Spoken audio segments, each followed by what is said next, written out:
It's Andrew from Enabling Progress Conversations around the NDIS with co-host Deb Lund. Welcome. And guys, this has been the most requested topic over on Patreon. And I can understand why. It's Mantle of Safety. But before we jump into that, our usual programming, and we're going to really try to stick to our usual programming today. I've challenged myself. Yeah, right. We'll see how we go. And so, how has your business gone and your brother-in-law and life been treating you? And yes, for audio-only listeners, I do say life been treating you instead of how are you going, because there's an automatic script response of how are you going, fine. But it's opening up the question to how has life been treating you, because sometimes some days are just a total waste of makeup. Oh, my God. Some days are just... Last week, and then we've had some terrible decisions coming from the NDIS this week, and it's just been... It's really bloody disappointing, I must say. Yeah. Really disappointing. And it's just like they're totally... Well, we know that they've always struggled to read the reports and stuff. And, look, I understand you've got, over 700,000 people on the NDIS. Yes. So, yes, and people are presenting reports and all of this kind of thing. But, this is something that is about people's lives. Yeah. It's about the quality of their lives. Read the damn reports. And as we have noticed from a fellow content creator, saying stop the meeting. If they're not reading the report, get them to at least read the summary. Yeah. Summary or conclusion. Stop the meeting. If you're doing a Teams, have it on your USB, share your screen and say, no. Don't have, that goes for carers impact reports, so unpaid carers, parents, even people like Bob, if you know, you know. Bob, for my audio listeners, is my independent private support worker. And, oh, my God, the adult in the room. Yes. In fact, I've got to send Debbie, or my plan manager, more to the point, the invoice of, she's like, no, you've burnt out the came-up blender. I'm not letting you get beat headphones. Let's go to Harvey Norman. Let's go and talk to the NDIS person. You can afford it.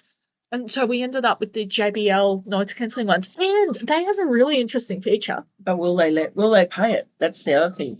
I don't know. However, let's just say my work money has got to go on something. Oh. So, yeah, I'm throwing you under the bus early. No, that's all right. But, yeah, and the problem is there's so many things that are happening. I think they will. Sorry, so many things that are happening. Yeah, within the NDIS and this, no, you can't have it. Yes, you can have it. It's very confusing, and they talk about this in list and the out list, but then, there's circumstances around things, and this is where we say don't compare plans, because your circumstances might be completely different and stuff like that. Yes, it's they okay are supposed to be individualised. And but I ended up getting JBL ones, and they've got what they call ambient noise cancelling. So if there's loud background noise, say someone's watching TV, doing the washing machine, cooking, that is seen. But as soon as they start talking to you, you can hear them. Yeah. But how's the business been going? Because you were looking at taking on another support coordinator, but is that in the process or not happening? I'm just... Well, the audit's going to cost me nearly $6,000. Yeah. So, for a small business, I mean, they're pretty big hits when you start looking at it. I mean, look, I'm not a support provider. I'm not running SILs. And I've just realised something. Not running SILs. So, I don't have big money coming in. People think, oh, you're getting paid $100 an hour, but there's a lot of those hours that you can't actually bill out for. No. And that's what they have to realise too. We're not solicitors. We don't start charging as soon as we answer the phone. No. Because it depends on what that call's about, and sometimes they're just advice calls. Sometimes they're just a question about, what about this or what about that. So Or, hey, heads up, should I be doing something about this? Or Yeah. Andrea will, let's not talk about Andrea's ranches. Look, and look, everybody does. And we're very aware of that. But just remember, like, in a plan, your support provider might be, if they're doing SIL, they could be getting 200,000 a year. We might be getting 2,400 or 3,600.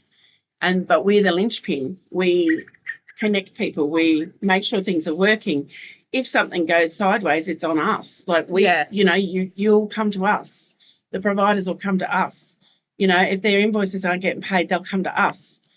There's lots of different things that happen that come to us. Yeah. And unfortunately, on the 1st of July 2028, so we've got 2 years. Yep.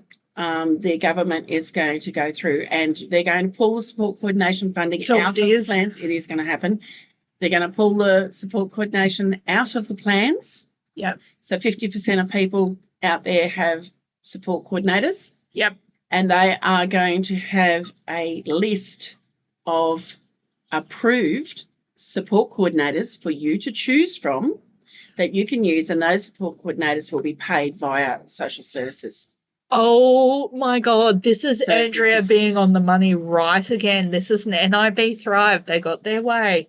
Well, I don't know about that, because when they started out as they got into plan managers, being plan manager, they wanted to be the only one, and they approached the NDIS about that. That's a and direct, they said no.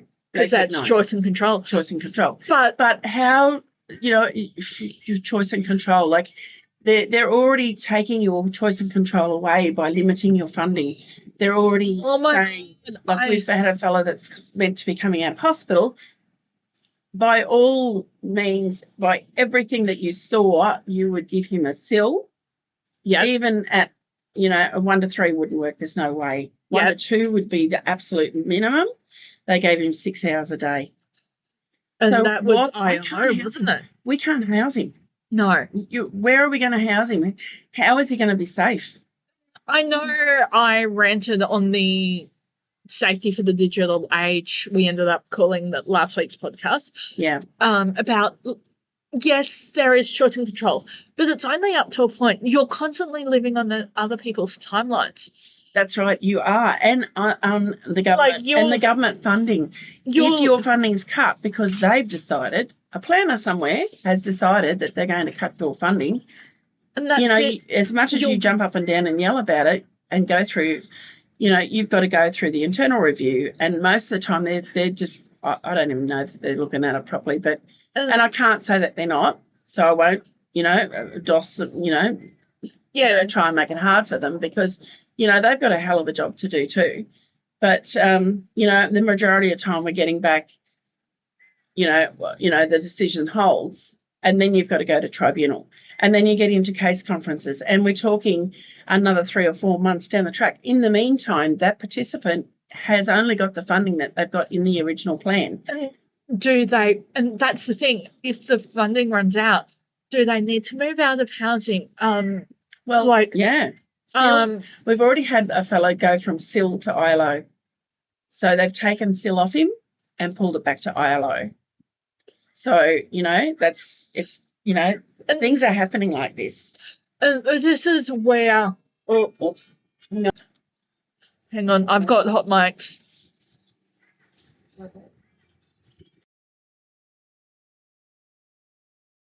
Hey, guys, so we took a quick break as well. And, guys, is this where I reckon ICANNs will be good? Because it's NDIS, let's be real, let's be honest, it's always been pay to play. If you can't afford to go to the specialist to get the reports, I've heard of people draining their bank accounts, their savings, having to sell their house, having to even go to super. And for my international listeners, our superannuation is basically like a government-funded pension, or for the American listeners, Roth IRA. It's funded by us. Well, it is funded by us and our employers. Well, that's right. It's not government funded. No, absolutely not. The pension's government funded, but not the the super, and they have made superannuation guarantee, Yes. which means if you are working, your employer puts in, at the moment it's 12% Yes. over and above your gross wages. Gross. So yeah. it's and that adds up from a small business perspective. The super is breaking some of our providers. And it has to now be paid when wages are paid as well. Yeah. Because I know, like, my family members were affected of, it was looked on paper, but then they brought in that you could actually check it. They were paying it on paper, but they weren't. And that, let's be real, that is actually theft. I used to always do mine quarterly, so I would pay all the wages, pay as you go wages, tax and super quarterly, which can be, a pretty big hit. For me, it was about 8,000 a quarter. Yeah. And that's, and now it's every week that's going out. So, but either way, it's got to go out. It does. I think for a number of providers, that they were utilising that money to survive on, and then when it came down to time to pay that, they were relying on that week or that fortnight's invoices to pay it. So, it's very dangerous ground to be in. It is. And I got wiped out by a bird. Wow. Oh, guys, I will get up here and film for our visual listeners, our birds are now teenagers as well. Because I never got up here, because Andrea got distracted by fabric with the quilting. So how was your brother-in-law going, and your sister? Sister down on the Gold Coast, yes. Because if there is cuts, this is the thing that... Oh, well, see, they're aged care. So that's aged care, because he had his stroke when he was 67. He didn't qualify for the NDIS. And I remember saying when they were in hospital, like, there was a couple of people there that unfortunately had been mucking around with drugs and stuff and had ABIs because of that. And they were walking out of the hospital with, huge packages. And he came out of that hospital with 63,000. Yeah. And it sounds like a lot, but it's not. When you're looking at OTs and physios and speech, they do 2 sessions of speech a week. 1 session is for him individually, and then they do a group session, and then she works with him every day as well. Yep. They have at least 2 sessions a week of physio. Yep. Because they're trying to get that leg working. Yes. And they've got him on a Sarah steady now, where he can pull himself up. But his right arm is still, there's not really strength in that right arm, so he's one-armed, pulling himself up. So and they don't want Julie trying to move him, because he's 6'4" and she's 5 foot nothing, and on a Sarah steady you've got to have the strength to kind of pull them out from where they are and put them down on the wheelchair. Is it a wheeled one or a... Yeah, it is. It's wheeled. All Sarah Steady's got wheels, because what you do is they pull themselves up, and they have these. Have you ever seen a Sarah Steady? I have. Yeah, where they've got the pads that you kind of flick over and they sit down on them. Yeah, and it's great. It's fantastic that he's doing that. And the physios and OTs can move him. Yeah. But they don't want her moving him, because if she hurts herself, that's it. Because she does 90% of his cares. Like, she has 3 sessions a week of an hour and a half, where someone comes in and they help her to shower him and get him changed and all that kind of stuff. But otherwise, because I said to her, well, aren't you using the Sarah Steady, and that will save hoisting, because she does all the hoisting by herself. Yeah. And it interests me, because you get to...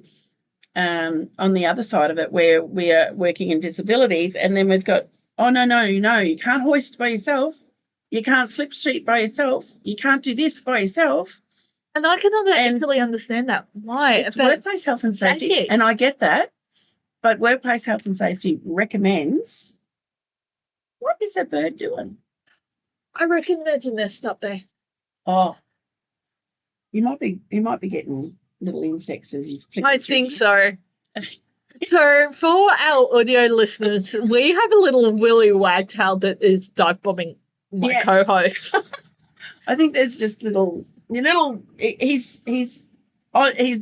getting things on the fly, so he must be there must be Insects around the grass and stuff here because the clover's all flowering and there's different things going on, so there must be stuff. But anyway, so back to Pete. Yeah. So yeah, he still comprehends really well. I go down there and I just talk to him like I would normally talk to people. I don't sugarcoat anything, or I slow down a little bit. Yeah. Just so that, to make it a bit easier for him to keep up with me. Yes. Because I do tend to run everything together. So I do slow down a fraction just to, and anyone kind of adjusts themselves a little bit to work in with people. But he's otherwise he's not doing too bad. He's Julie's right on it, but she's so tired, and I said to her, look, it's like having a newborn baby. You got to sleep when they sleep. When they're resting, you got to rest. And does she get hospital at home? Because I know they're pushing a lot of people back into hospital at home or council-run services as well. No, not at this stage. But the ICANNs, I kind of do agree with ICANNs. Now, hear me out on this one. No, I do too, to a degree. Because it removes the pay-to-play, the diagnosis, and every person I have talked to has gone through ICANNs. Yes, it can be traumatic. I'm not denying that. But it's more about your day-to-day and your worst day. And you can't... Yeah. You're getting what you're needing. Yes, you may not get what you want, but you're getting what you're needing. And you may get support for things that NDIS wouldn't have funded otherwise as well. Well, it's about your function. They're up to version 6 of it, which is very interesting to me because I think they're still fiddling with it to kind of help it sway more to the NDIS side than the participant side, because clearly when they've been doing their trials, it's showing, because it's looking holistically at a person, which you should do anyway, because it's looking holistically at a person on a day-to-day living basis, it's showing that people are needing more than what they're getting. Every person I know who's gone through ICANNs has actually ended up with more in their package than less. So what they started out as, it's going to be this great cost-cutting tool. Oh, crap. No, it's not. No, it's not. And look, I believe that disability is not inherently political, but it's when you give it taxpayer funding, it's the funding that becomes politics, because we kind of forget that the disability community is a minority. Anyone can join at any time at no point. Absolutely. And, their own. Like, there's also now different movements emerging. There's the disability community, but there's also then the disability rights community. I know in Australia they are massively fighting for marriage equality, especially for someone who is deemed unemployable. I'm talking high complex support needs, low cognition, very complex needs, maybe complex medical needs as well. Yeah. That if they get married, they are now dependent on their partner. Yeah, well, it's I mean, that's something that you're like, well, no, you don't. Guys, we've got the local hauling company. We live on the major arterial road that is access to a major interchange for grain trains as well. So we're literally, 2 blocks away from it? From the siding? Yeah. Hence, for my audio listeners, that's why. We don't often have big trucks come through, but there's a lot of, I don't know whether, I don't know. Have you got people in the States? I don't know what their building is going on like over there, but Australia's just gone mad with building. I don't know how people are affording to do it, but they're doing it. Put that over on Patreon, because we do have a few US patrons, because we are Australian based, so national but no. Oh, I've forgotten what I was saying. I can't. Disability rights, because it then traps people in potentially, guys, DV situations, I will put a trigger warning here. Yeah. DV, like, you can't escape. How can you build assets? It takes us back to, like, the 1950s when women didn't work so much and, they had their kids and stayed home. And it put them in a position of, yes, we had the man that was bringing in the income and all the rest of it, but it put them in a position where we didn't have any of those services to assist. The childcare was very, very limited. Mainly it was family. It wasn't like there was a childcare centre on every corner, which, pretty much there is now. But childcare was done by nursing. It was considered like, we have one centre that, I won't dox myself, but it's literally called Mothercraft, and it used to be run by nursing. It used to be, because nursing, back in the day, you kind of had like three options. You had your hospital, your bedside, your community, which was like your Blue Care, your Wesley Mission and stuff like that. Then you had your childcare, and then what was your third one? Disability supports. Well, what was, in reality, it was run by nurses, when we're looking at DV within relationships, like where did women with kids have to go? Where did people with disabilities have to go? How could they get out of that situation? What kind of support network was there then? We now have more of a network, although the government very kindly has recently cut funding to domestic violence, and cut funding to suicide and prevention. So, we've had 7 women die, and one has been local, so it is on our mind. And 2 women a week. We lose 2 women a week to domestic violence. And I'm not saying that men don't suffer domestic violence, because there are women out there that bash their men and whatever. But I mean, there's always that. There's not as much an element of that, because people always look at it like, oh, the man's a stronger person. Not always. Not always. That's not always. Women, it's, as in Australia, coercive control is a crime. In fact, this is a weird tangent, but stay with me here. Stay with me. Is that if Miss Piggy from the Muppets was to ever land in Australia, she would be arrested on sight. She would be poor old Kermit. He was always knocked around by Miss Piggy. That is, like, we've got to remember the Muppets was never meant for kid. It is an old school trope, and it's a trope. And that's essentially why they use puppets. And you reckon Stan and Waldorf would be in having to do a please explain to the Safety Commissioner, because they're the original trolls. Are they the ones, the 2 old guys? Old guys. My God, yes. They're the owners of the theatre. Oh, yes, they were so cool. However, that actually links nicely into our topic. So we're 22 minutes in and haven't even got to our topic. However, we've been on all different tangents. We've been through the NDIS, we've been through DV, we've done a bit of this and done a bit of that. However, it does actually link in nicely to what we're talking about. And also, guys, I've learned that ChatGPT can be confidently wrong. Yes. Don't believe everything your AI tells you. No, it is an algorithm. It's pulling from the internet, and ChatGPT was trained on Reddit. Just think about that for a minute. It was trained on Reddit. Reddit is, it had some good, accurate information, but please fact check it as well as, like, even us. We say this is our personal experience, and please fact check it. But Andrew's had far too much coffee this morning. It is good, though, to professionally take out my confrontational wording in my emails sometimes. I have a little bit of a what the hell in my emails. It is very good at adjusting that for me. And well, it's good for some things, but that's the thing. We've got to remember it's a tool. It's a tool. Don't let it do your thinking for you and your research for you. Right. And I think that's another thing too. Are we dumbing ourselves down?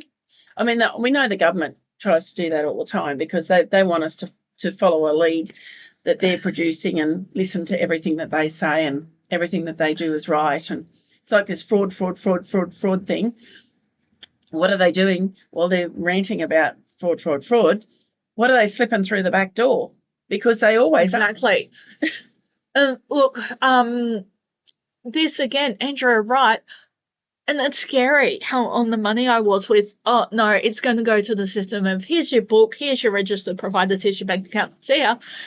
Yeah. Hopefully you have someone who can do the money and do that for you. The UK has a system like that seems to work. It does seem to work. I'm not saying it's not going to work. I'm not saying you might have 1,000 or 2,000 service, support providers, support coordinators, or plan managers. They're going to do plan managers next year. Well, next year they're doing the plan managers. So they're pulling that out and they're going, right, these are the people that you can go to. Yeah, and they do have it run by their local council parish. And because I like this idea, they are making it a community problem. So, yes, it does work. They don't have the admin that we have. I think I'd be very interested to look at their system.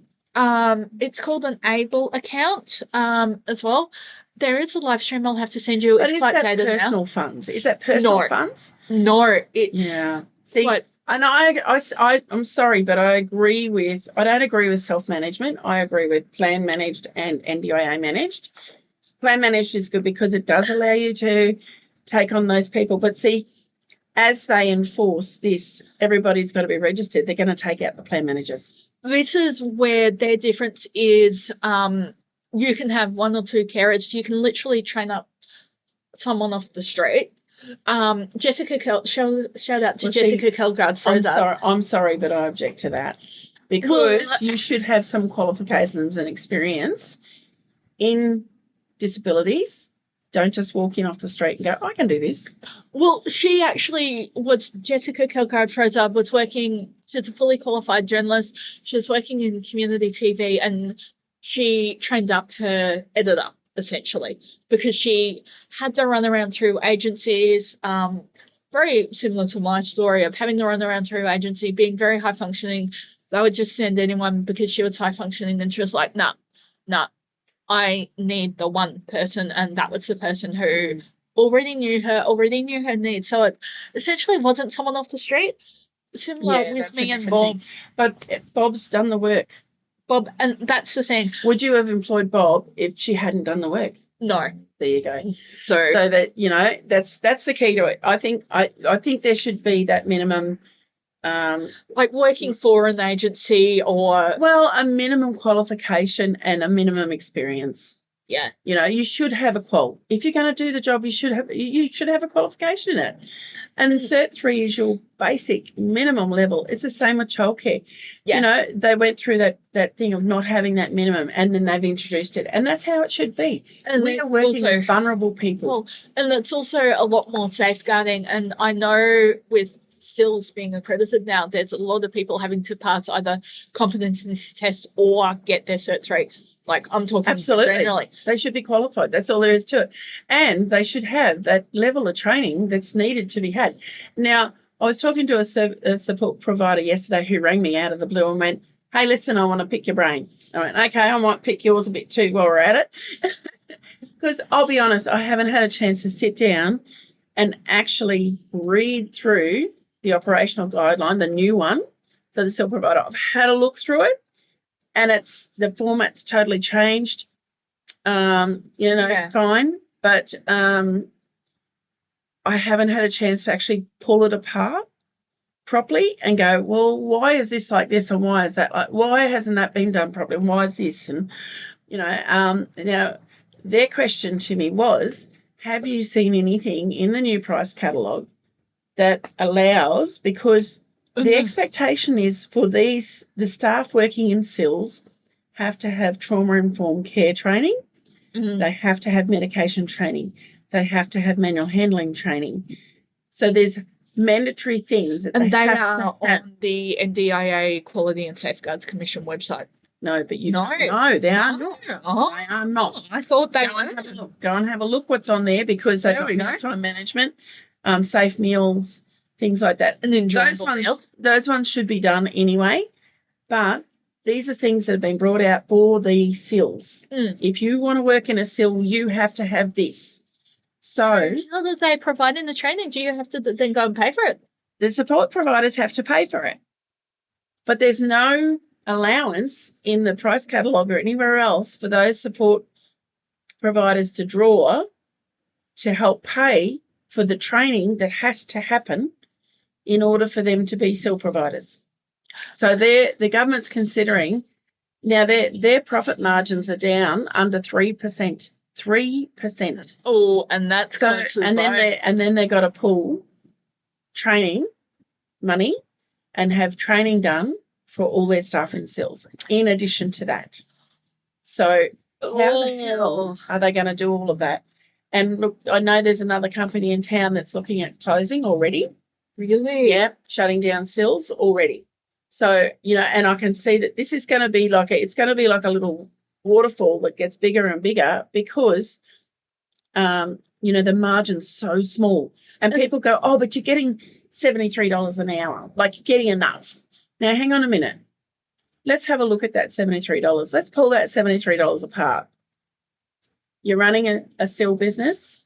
So you have someone that does the rosters, because without someone to do the rosters, you got no shifts covered. Who does that? You've got someone that does the invoicing and carries all of that stuff. Yeah. So do they bring money in? No, and there are costs, but there are unnecessary costs. And exactly. Generally, someone doing comms. Yeah. Like absolutely. Communication, whether that be exactly. So service delivery, they call it. You've got someone on reception answering the phones and making sure that calls are going through to the right people for different things. Like you've got your service delivery person, you've got your team leader that goes out there and is paid a little bit more, goes out there and checks on houses, checks staff while they're on shift. Or maybe is actually running that house and making sure. Communicates with the families.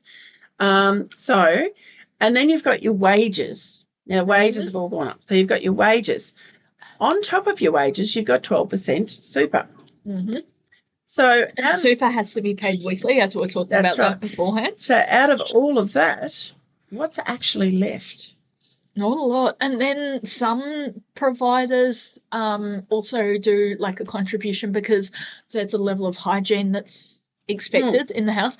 Some providers will put a contribution to electricity, water, and especially if they're doing an overnight and say that person's been on a community access shift or at the day service or whatever. I'm not denying. They can have a shower. Yeah, I'm not denying that they're in it because it's a business and they can make money out of it. I'm not denying that. No. But look at what is actually going out before there's any profit margin. I mean, people go, oh, making a fortune. Are you?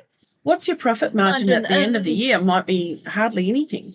And yes, there are going to be companies that close because they can't afford the registration and that. But my argument is, were they prepared for registration in the first place? It's going to be an interesting question to answer. Well, see, and the thing is too, we've got all these private workers and small companies that have to register. Now you're looking at 6,000 to 8,000 because we're not policymakers. I'll be honest, I'm not a policymaker. I want to work with people. I don't want to sit there and spend my day looking at the legalities and making sure that I've got absolutely every single word right in a policy. I'm going to buy those in. I'm going to have someone do those for me. So that costs. And then you've got the actual cost, and that's without the cost of the actual audit. My actual audit cost is $6,000. And you're auditing auditing is kind of normal in Australia. That's someone coming in, looking from an external perspective, looking for the flaws.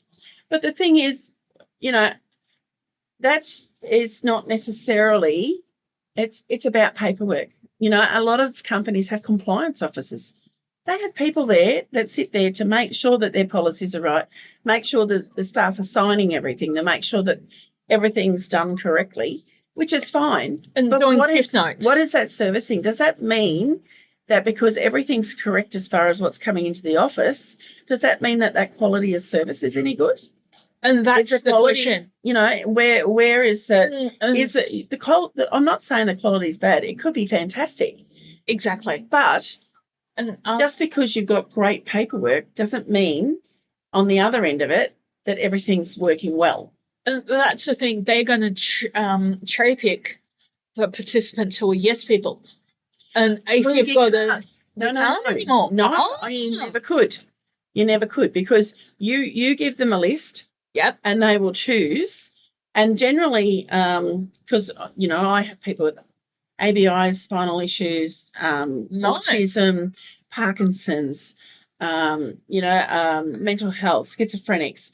Yep. And what they do is they will go through and they will choose people in different, different areas of disability. Yep.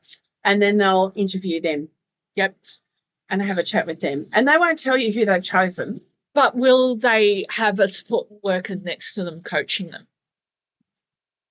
Not generally. No, brilliant. No. Brilliant. No.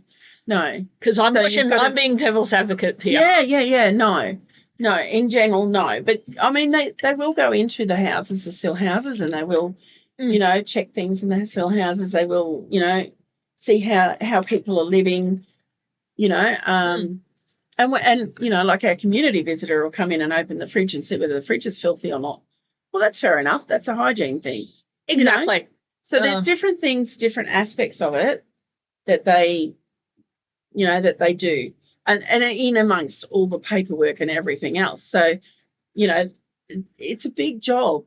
But when you look at it, if you're only a tiny company or you're only a sole trader, yeah, to be then forking out 6,000 or 8,000 to get your registration in the first place, that's a lot of money. And you go, well, did I actually make any money that year? Because the audit wiped me out.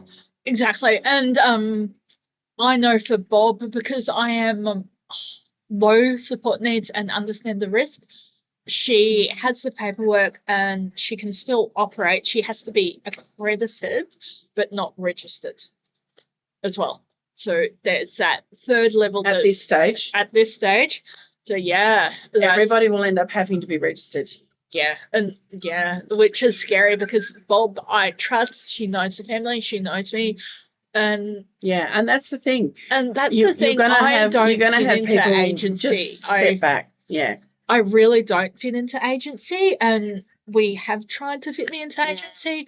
I will say service delivery has always been excellent, but it's just I don't fit into an agency. Well, the thing is, I find that people that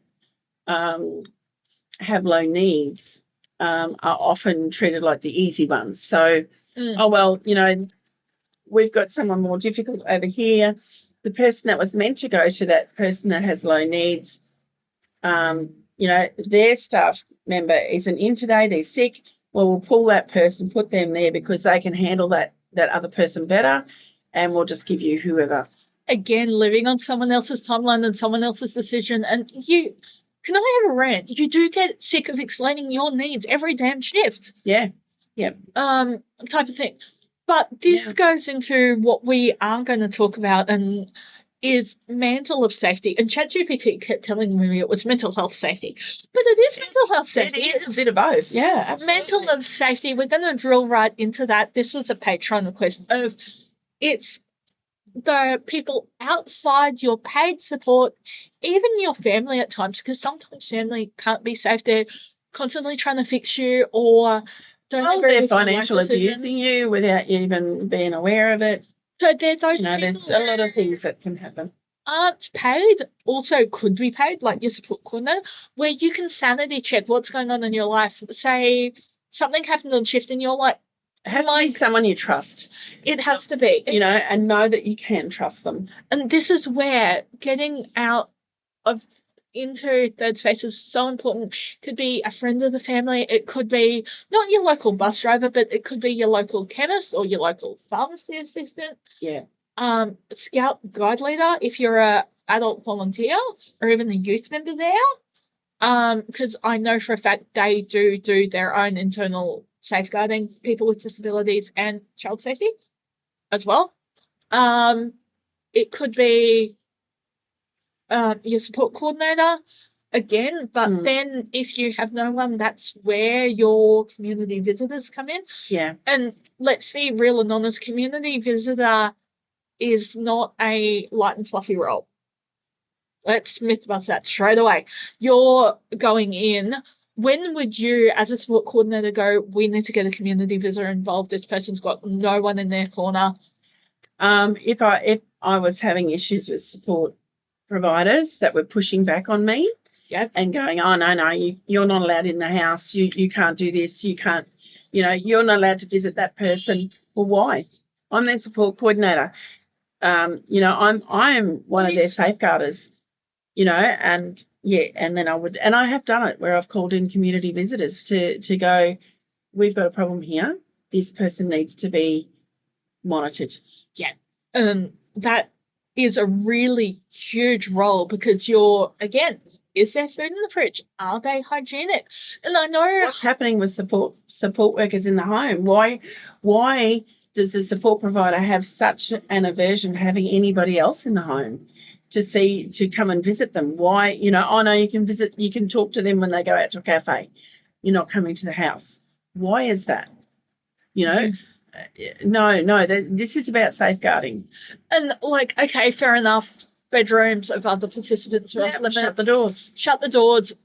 And that's the thing. I know that some agencies, you'll pick the person up, you'll do a handover in the care room, but even that's a tricky one. Yeah, some providers won't let another company through the door. It's just so it's why dog. It's registration terrible. Is coming through, accreditation is coming through. It is all about protection. But and if that person doesn't drive, a lot of people don't drive. Yes, our area, Darling Downs, is getting, because of Commonwealth or Olympic Games, one of the two. Olympic Games. We are getting much better transport. Yeah. Well, we've got the equine. The equine stuff is happening here for the Olympic Games. Yeah, and we are getting much better connecting public transport as well, and which will be a godsend for me, but a nightmare for you. Yeah, it's going to get very interesting. I can't wait for there to be a fast train between Toowoomba and Brisbane. I mean, you're going to get phone calls going, hey, I'm Andrews, where are you?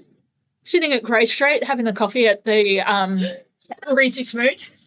I think that's fantastic for people to be able to have the ability to hop on a train and go down to Brisbane and go to South Bank and go to the museums and go and look at things that they want to go to the theatre and all of that kind of stuff, because there's the availability of that public transport, and it should have happened years ago. And I can't understand why Toowoomba to Brisbane doesn't have. I mean, Gympie has a train. You want to know why? Gympie to Brisbane. Remember, I've got a direct family member who worked for Railway Queensland. Russ Hins, Minister for Everything, and Lindsay Fox had a relationship outside. They were friends. Oh, Lindsay Fox, yeah. And Lindsay Fox is Fox Transport. It's trucking. He had lobbying interests. In fact, the route that's become so political now has been on the books since the 1960s. Yes. And we are, but Toowoomba, for me, I think working is going to become a lot easier in that I'll be able to catch a direct bus home, because my bus home, we've only got what's called Translink On Demand, and I can be waiting for up to an hour for an on-demand bus because it only goes when there's enough to fill the seats. Oh, is that how that works? It is. And then you hop on the community-based buses. Oh, the little hopper. Yeah. But you have to book that ahead of time, don't you? Exactly. Yeah. And so it's not exactly on demand if you've got to pre-book it. Well, it's on demand so long as you book it. But no, your Mantle of Safety is those people who, it could be the next door neighbour that you wave at. Like if there was an absolute emergency, so yes, whether it be man-made, natural, because let's be real, we've got 2 more months left of winter. We're coming into spring and we're coming into storm season in our area. And so this is another thing that still has us have to think about emergency planning. Yeah, so that's a condition. That's one of their compliance things. And I have emergency planning and everything else as well. Mine is, as part of emergency planning, because family members are literally in walking and bus distance at one particular family member's unit, I've got clothing stash. So, yeah. Because you've got to think, emergency evacuation centres are loud, they are noisy, they're not often mobility equipped. Mm. And so this is where your Mantle of Safety comes in. If your sill was flooded or whatever, do you have somewhere you can crash? Yeah, and see, for a lot of people, they don't have any family. And that's, that makes it really difficult because it makes them very, very vulnerable to unscrupulous providers. Let's put it that way. Not that, and I'm not saying We're not saying that there's all providers are bad. No. But, I mean, we've seen time and time again, come the current affair, the news, that, yes, there are absolutely providers out there that their only thought is, how much money can I make? Exactly. And we are seeing, how much money. And we're also seeing the risk of having just one support worker as well. Oh, yes. And if you're employing independents, have a couple different ones. Yeah. And have somewhere you go. It could be a day centre that you pay for. It could be a quilting class. I know the local library is doing bickies and board games. The library is a big one. And the library can be a massive Mantle of Safety. Or you would be either pleased or horrified with my book haul for the weekend.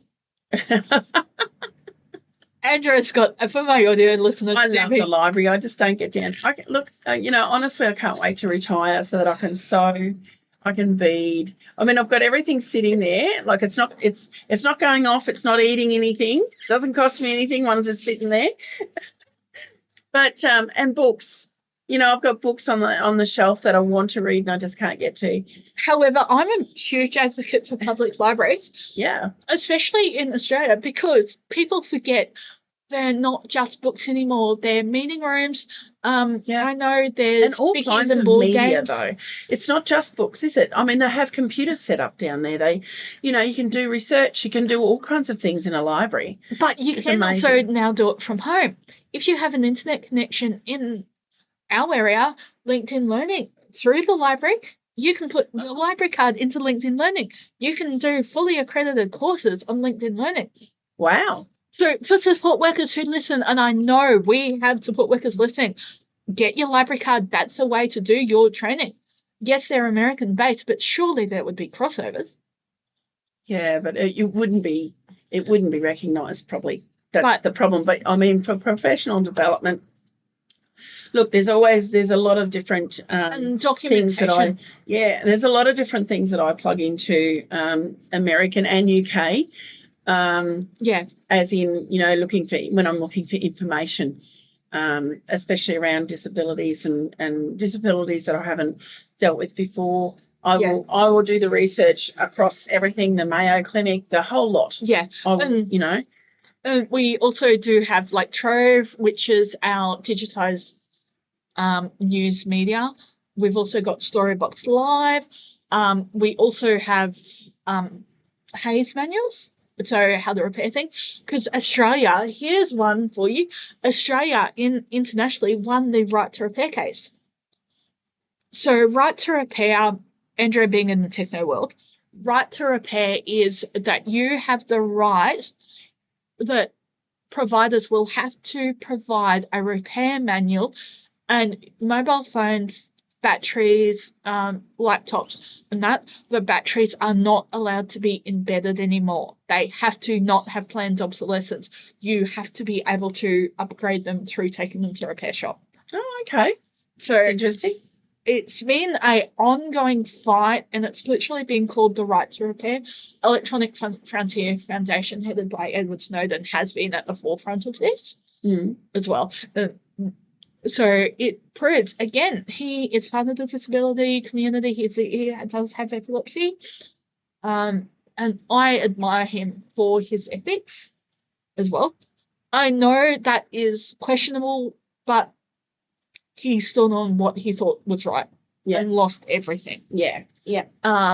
So Electronic Frontier Foundation also built Tor network as well. That's questionable because, anyway, let's not go there. That's a whole other episode. But again, this is, it is in Andrea's brain tying back to Mantle of Safety, in that if you are on Discord, if you are gaming, your gaming friends can be Mantle of Safety. Absolutely. Absolutely, and we've seen that before. And we have people that just don't go out, and that's because of their disability. They don't go out, but they do have a whole community on the internet. People that they talk to every day, and they might be in America or the UK or in France or wherever, all over the world.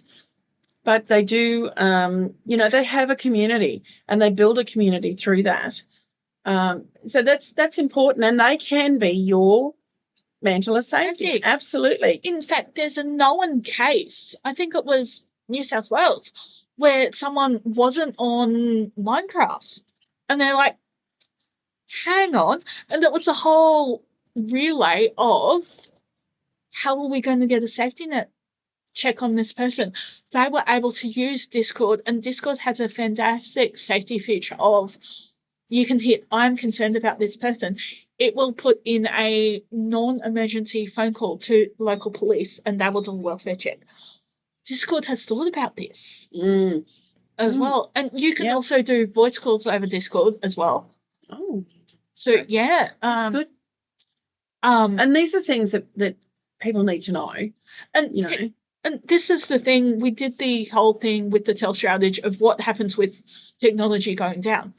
But a lot of the time, technology will be there as well. Yeah. Oh, God, how far has it come that we can do voice calls over Discord? Because I can remember dial-up internet.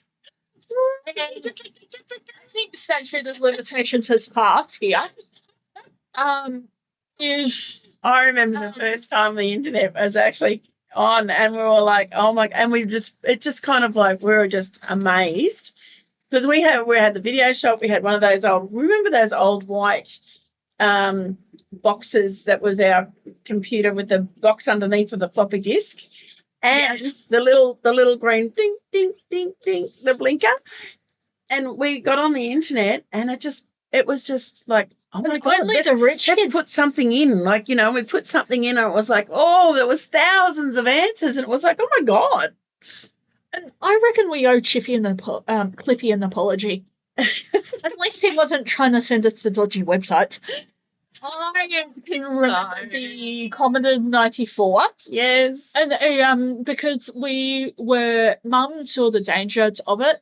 Like, we won because money was tight when I was growing up. Oh, of course. We always had food, we had clothing, we had shelter.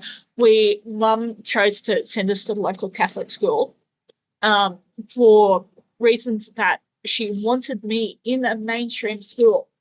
And she fought because it was the late 90s, early 80s, late 80s, early 90s. And so it was still the era of, take her home, put her in an institution, focus on your able-bodied kids. She'll have a good life. There's caregivers. If you want to visit her on Christmas and birthday, she'd love that. That was literally what she was told when I had my brain injury from the surgery. Yeah. And she fought for me. She got me into an emerging science. And you want to know what the medical professionals called this at the time? Oh, it was a fringe science. Oh, of course. Do you want to know what it was? Early childhood occupational therapy under the legendary Kirsten Adams, who, for our international listeners, is credited with bringing early childhood OT to Australia. And she fought because the local Catholic school was still run by Sisters of Mercy, and they were able to incorporate my OT exercises into HPE. Yeah.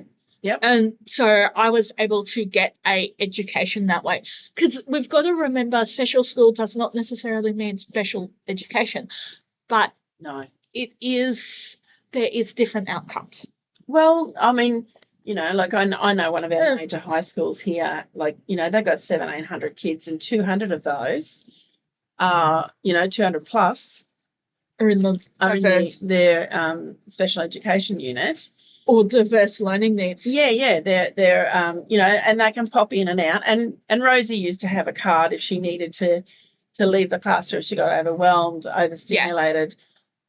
she could hold the card up and you know, she would just be exited for 10 minutes or so, and she'd go down to the SEP unit and debrief and breathe again, and then once she'd settled down, she could go back up to class. So, you know, they're certainly working a lot now in the mainstream schools. There's so much being put into our kids. And can I say a really, really controversial hot take? Mm. Mainstreaming is not for everyone. No, it's not. It's not. No. Special ed does exist for a reason. Diverse learning it's exists not for a only reason. that. Even the like if they do have high behavioural needs. Even neurotypical kids though can't necessarily manage mainstreaming school. No. So, you know, it depends on, like, you know, there could be a lot of domestic violence and a lot of stuff going on at home. It may not be that. It could be mum and dad on drugs or alcohol or whatever it is. There's trauma going on. So even though they're not actually got a disability, they're, you know, they can't cope with that mainstream schooling, that sit down, shut up, listen, you know, do it this way. And we have so many different ways of learning. Most people are visual learners, but, you know, that's not how I know I'm beating you today. We do have online, like there's a lot of different ways to learn now. Because Australia was first, and again, Mantle of Safety is a Australian concept. It's not just for adults; it's for kids. It's the whole way through. However, Be aware. this is Andrea being a history buff. Mantle of Safety literally goes back to Reverend Flynn and the Inland Mission, School of the Air, Royal Flying Doctors as well, and School of the Air kids and farms literally on their pedal bikes, connecting to a wireless UHF radio, doing School of the Air. Now it is School of the Internet. As well. Even guiding and scouting, they were able to do badges, and they had what they call lone guides or scouts, and they would meet on radio or now online as well. Because guiding, I know, I'm reading Agnes Baden-Powell's memoir at the moment. We literally wrote the book on social inclusion, girl guiding, as well. You can't half tell I am passionate about that as well. And it has a long legacy. It has evolved with the times as now. And I'm hoping to get this out before Adventure Quest. Well done to people who are going down for Adventure Quest. So for our audio listeners, Adventure Quest is a 14s and above camp done around Brisbane City. So think a escape room meets orienteering. Oh, okay. Yeah, cool. That sounds cool. Yeah. And however, Andrea being a chaos gremlin is planning what we call a wide game. And wide games are literally what escape rooms are based on. Around no technology. So they have to use the kids. They have to use a Gregory's or a Refidex. Oh my God. And a compass. You know what I watched the other day was this again, Mantle of Safety. Like I have my own youth, like from when I was a youth member. We are still in touch as well. Yeah.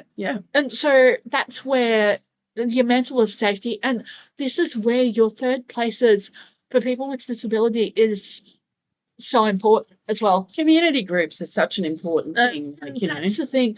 I will die on this hill, and they are a fantastic service. They allow people to work, allow people mentalities, but a day centre or a day service is not a third space. They are targeted. They are education. I know there's one around town that is absolutely fantastic, and their idea is to do themselves out of a job. You want to know why? Well, that's how it should be. Is because they are work skills based. Yeah.